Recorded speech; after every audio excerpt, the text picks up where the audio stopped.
Pada masa Rasulullah, terdapat seseorang yang memiliki kebiasaan unik. Ia adalah sahabat Sya'ban. Sahabat Sya'ban memiliki kebiasaan yang berbeda dengan sahabat lainnya. Ia sangat beristiqomah dalam sholat jamaah. Dan ketika ia sholat jamaah, ia selalu datang lebih awal dan menempati posisi paling pojok depan. Kebiasaan tersebut ia ulangi setiap hari, hingga Rasulullah dan para sahabat lainnya faham betul Sya'ban pasti berada di pojok depan Masjid Nabawi. Pada suatu pagi, saat sholat subuh berjamaah akan dimulai, Rasulullah SAW merasa heran karena tidak mendapati Sya'ban pada posisi seperti biasanya. Rasulullah pun bertanya kepada jamaah yang hadir, apakah ada yang melihat Sya'ban? Tapi tidak ada seorang pun yang melihat Sya'ban. Sholat subuh pun sengaja ditunda sejenak untuk menunggu kehadiran Sya'ban. Namun yang ditunggu belum datang juga.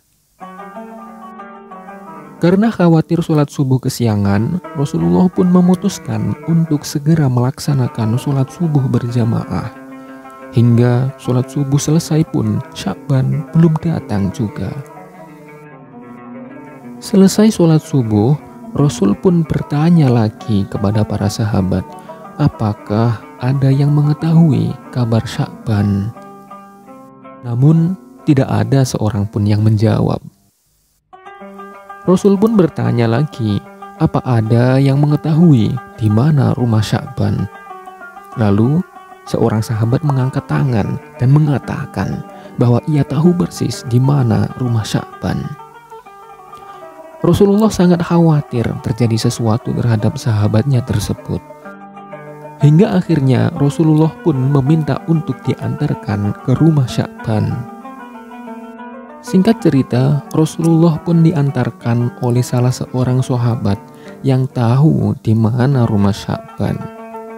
Perjalanan dari masjid ke rumah Sya'ban cukup jauh dan memakan waktu lama, terlebih mereka menempuh dengan berjalan kaki.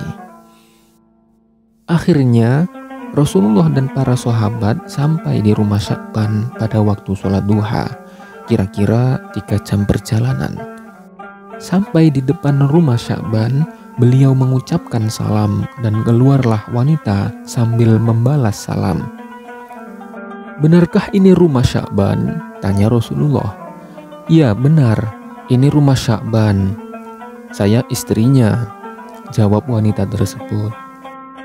Bolehkah kami menemui Sya'ban? Kenapa ia tidak hadir saat sholat subuh di masjid pagi ini? Tidak disangka-sangka, ternyata istri Sya'ban meneteskan air mata. Ia menjawab, beliau telah meninggal tadi pagi. Tidak ada yang bisa menghalangi Sya'ban untuk berangkat ke masjid berjamaah. Satu-satunya penyebab Sya'ban tidak hadir sholat subuh di masjid adalah karena ajal menjemputnya. Lalu terjadi suatu hal yang cukup unik.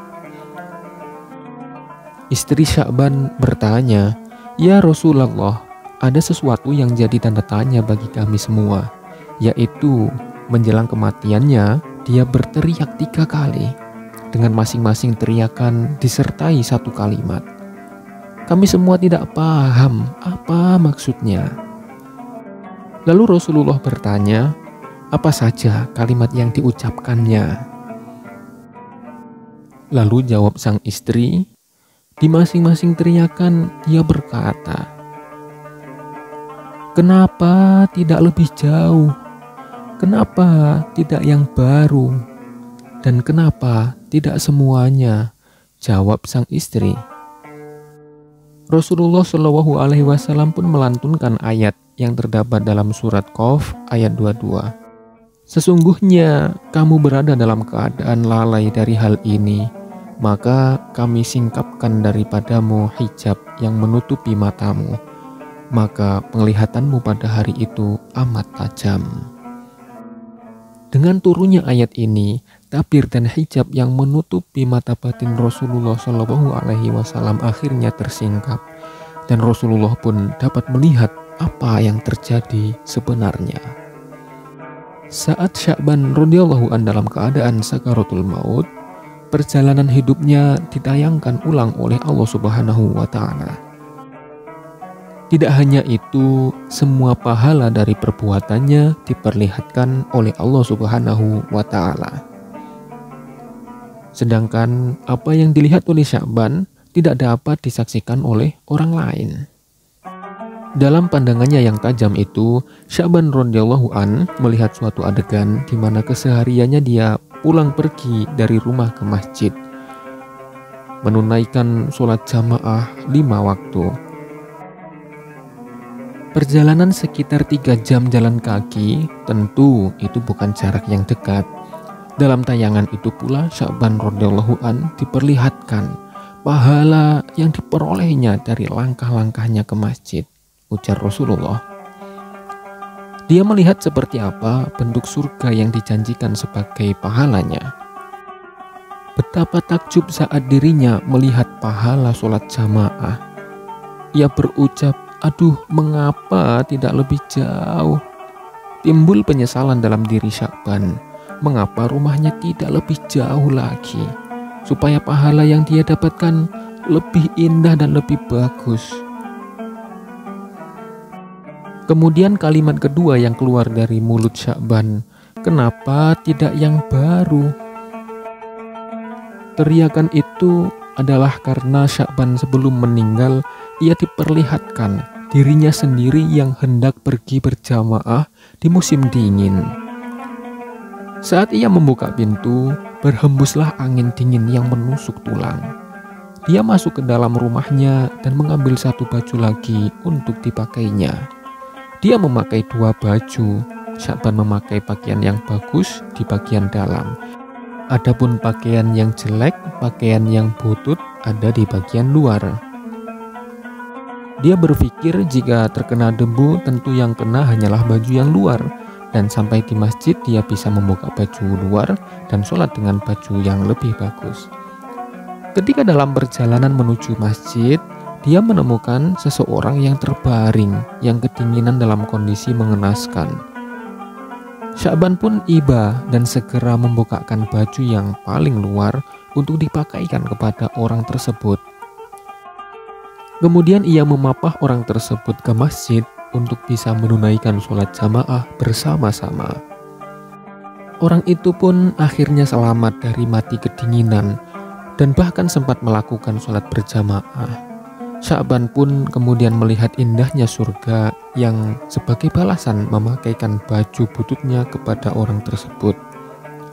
Kemudian dia berteriak lagi, "Kenapa tidak yang baru?" Andaikan pakaian yang diberikan adalah pakaian yang baru saat ia menolong orang tersebut, pasti pahala yang diberikan akan lebih bagus dan lebih indah. Kemudian pernyataan ketiga dari Sya'ban sebelum ia wafat, "Kenapa tidak semuanya?" Hal itu ia katakan saat ia melihat sebuah adegan. Saat dia hendak sarapan dengan roti yang dimakan dengan cara mencelupkan dulu ke dalam segelas susu. Ketika baru saja ingin memulai sarapan, muncullah pengemis di depan pintu yang meminta sedikit roti karena sudah 3 hari perutnya tidak diisi makanan. Melihat hal itu, Sya'ban merasa iba. Ia kemudian membagi 2 roti tersebut dengan ukuran yang sama besar dan membagi 2 susu ke dalam gelas dengan ukuran yang sama rata. Kemudian mereka makan bersama-sama. Allah Subhanahu wa Ta'ala kemudian memperlihatkan Sya'ban dengan surga yang indah atas apa yang dilakukan oleh Sya'ban. Melihat hal ini, Sya'ban kemudian berteriak lagi, "Kenapa tidak semuanya?" Sebelum Sya'ban wafat, Sya'ban berteriak, "Kenapa tidak semua roti itu aku berikan kepada sang pengemis? Apabila semuanya aku kasihkan, pasti pahala surga lebih indah dan lebih bagus." Itulah kisah dari Sya'ban yang membuat istri beliau terkaget-kaget. Kenapa sebelum meninggal beliau tidak berucap kalimat syahadat La ilaha illallah Muhammadur Rasulullah, namun beliau malah mengucapkan hal lain? Kenapa tidak lebih jauh? Kenapa tidak yang baru? Dan kenapa tidak semuanya? Dan ternyata teriakan itu adalah karena Sya'ban merupakan orang yang soleh, yang kemudian Allah menampakkan pahala dari amal kebaikannya, dan ia merasa dirinya bisa lebih soleh lagi, bisa berbuat lebih lagi dalam melakukan kebaikan kepada orang lain. Wallahu a'lam bishawab.